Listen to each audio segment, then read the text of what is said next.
At Arizona State University, we've made online education better, smarter, and more personalized so you can go further in your aspiring field. I decided to pursue medicine once I realized that ASU did have the online program for biological sciences. You're still required to learn the same curriculum. You're still being tested on the same content that anyone would be tested on in person. The comprehensiveness of the program prepared me so well for medical school.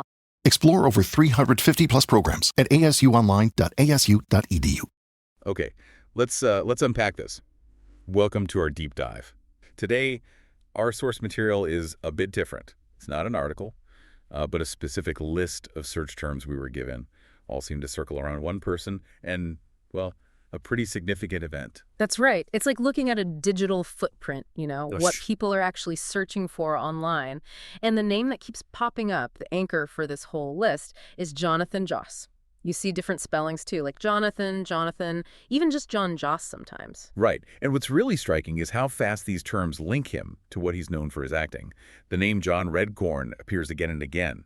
Clearly connected to King of the Hill, we're seeing things like John Redcorn actor, John Redcorn voice actor, and then terms that really zero in on it, like King of the Hill actor shot. Yeah, or King of the Hill voice actor shot. It's very specific.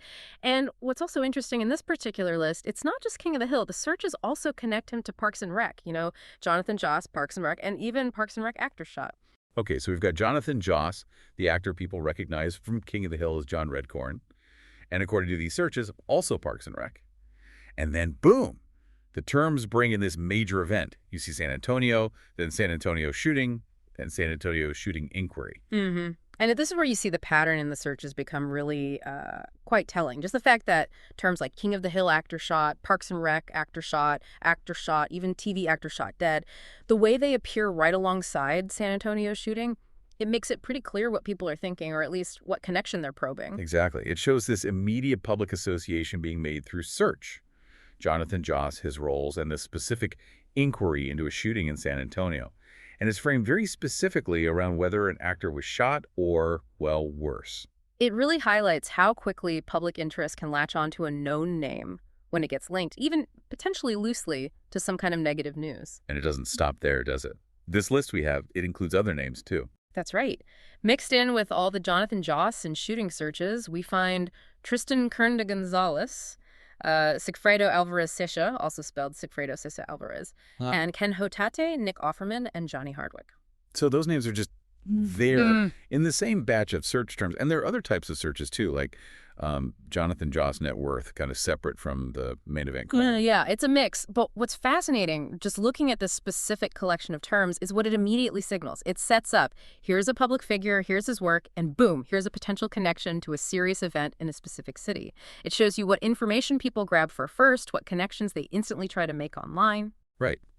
But based only on this list of terms, and that's key here, we see who's being searched about what event, and the core question seems to be, was an actor shot? But the specifics, like what actually happened in that shooting, or how all those other names, Tristan Kernda Gonzalez, Sigfredo Alvarez, Ken Hotate, Nick Offerman, Johnny Hardwick, how they fit in relation to Joss or the event. Well, this list of search terms doesn't tell us that directly. No, it doesn't give the full picture. It's more like it's evidence of the questions being asked, the lines being drawn by people searching online. It's like seeing the hypothesis people are testing in real time through their search queries. Yeah, it's a strong reminder, isn't it? How just a handful of keywords can sketch out this whole network of association and public curiosity.